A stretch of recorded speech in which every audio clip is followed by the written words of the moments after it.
Happy Tuesday, everybody. Good morning to you. It's 10 o'clock. I'm Tim Harris. It means it's time for 10 with Tim. It's good to see you this morning. I love you guys so much. We are in First Chronicles chapter 16. We go verse by verse through the Word of God, and we're in First Chronicles chapter 16, verses 1 to 43. I like this passage. I've got some real questions about this passage. I guess I should just study more. Like I shouldn't let it be 10 o'clock and I'm about to talk about it and not know, the answers to my own questions. But honestly, I just don't know the answers to these questions. So I'll throw them out there and see what some of you will have figured out, and we'll study together. How's that? Chapter 16, First Chronicles, David finally brings the Ark of the Covenant, the Ark of God, into Jerusalem, and it's beautiful and it is exciting and it's everything that we've been waiting for. Of course, you know how he tried to do it before, but Uzzah reached out, touched the ark, he was struck dead, and so it's been sitting, sitting there for all this time. We talked yesterday how they, had moved the ark to Jerusalem, and now chapter 16 kind of lays out the worship service that goes with that, and I love it. It's just it's really fantastic. But I got a couple of questions, and I'll just ask them as we go. First off, verse 1, they brought the ark of God and placed it inside the special tent David had prepared for it. Okay, fine. It's been sitting in a barn all this time. I get that. A tent's better than a barn, but why aren't we moving the tabernacle? That's my question. Tabernacle's a tent. David made a tent, but you got a perfectly good tent. It's called the tabernacle, and it's still at Gibeon. At the end of today's chapter, it literally tells us that David stationed Zadok, the priest, and his fellow priests at the tabernacle at the place of worship in Gibeon. And told him to stay there and minister to the Lord.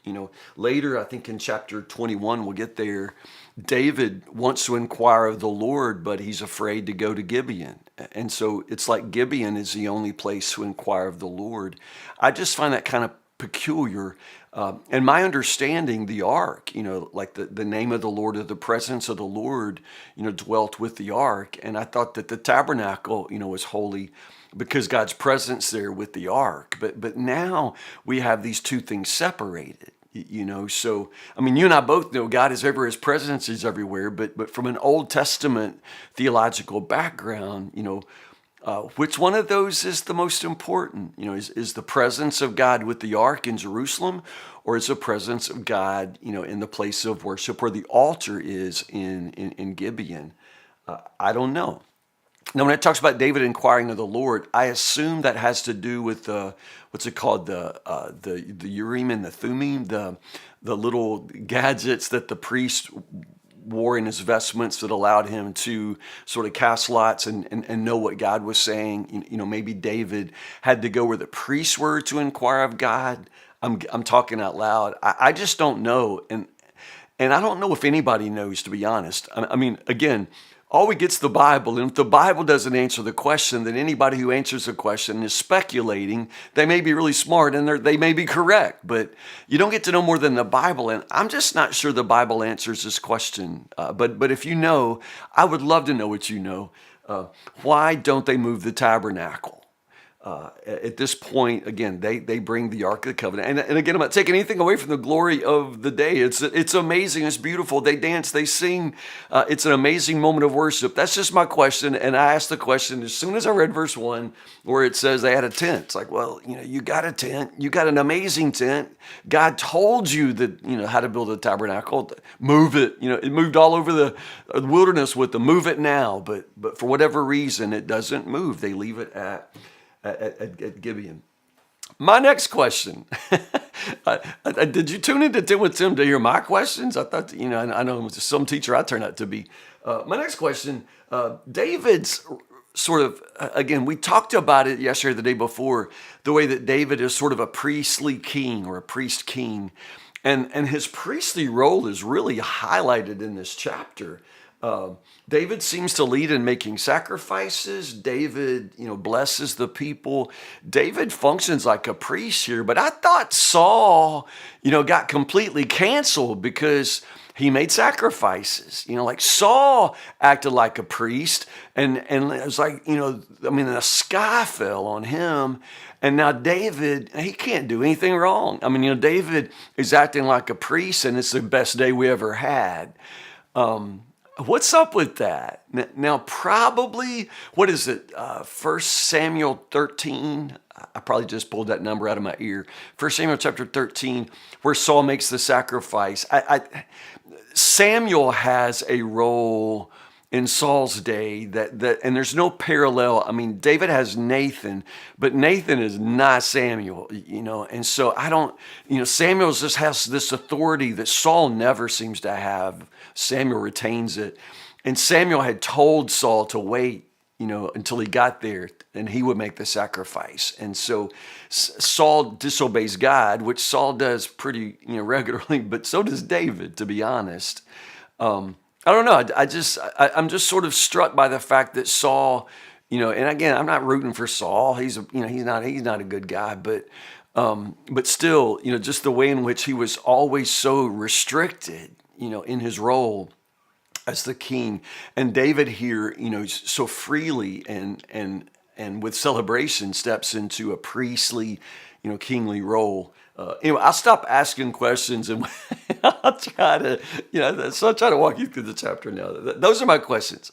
Again, Saul, never, he was condemned for functioning as a priest, whereas David functions as a priest, and that's what we want. And then again, the question about the tabernacle. So if you got answers to those, put them in the comments. We'd all love to know. And again, I just don't know. But let me talk about this particular chapter. David is appointing ministry leaders, appointing priests, musicians, and I just love it. I really, really do. And then David composes new music for the day, psalms to be sung. And all of these psalms have parallels in the Psalter. So this first chapter 16, verses 8 to 22, where it starts out, give thanks to the Lord and proclaim his greatness. That first is actually paralleled in Psalm 105. Psalm 105. And so again, these are psalms, but this is where you find out, how they were actually functioned in the worship of the people of God. And I really do love that. But again, it's three Psalms.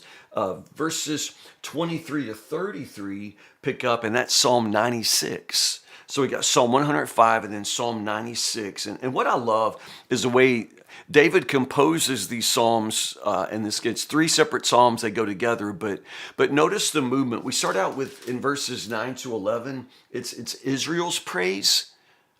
And then in verses 23 to 30, it's this international praise. Let the whole earth sing. Let him be praised among the nations. So we start out with Israel's praise, and then international praise. Let all the nations praise him. And then finally, it comes down to cosmic praise, verses 31 through 33. Let the heavens be glad. Let the earth rejoice. So you see those concentric circles of worship. It starts with Israel's praise, the praise of the nations, all the world, and then all the universe, all the cosmos brings God praise. And I just love that. Notice there's a shared meal at the center of all of this. One of the things that David does is distribute, everybody gets, every man and woman in all Israel gets a whole loaf of bread, a cake of dates, and a cake of raisins. So man, they got 2 cakes and a loaf of bread. Everybody got 2 cakes and a loaf of bread.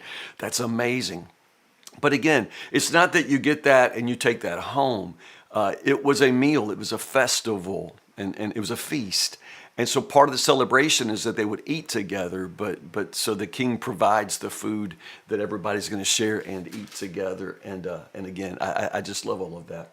Like I said, at the end, those final verses, 37 to 43, David appoints the different ministers and priests and musicians who will minister, but he's dividing them in 2 different places of worship. Those who will tend to the ark in Jerusalem, and those who will man the tabernacle at Gibeon. I don't understand that. I just know that that's what happened. If you have any answers, I'd love to know. At the end of the verse, end of the chapter, verse 43, David turns and goes home to bless his own family. Well, yeah, I think that would be a good idea. Do you know his family? I mean, we all know his family.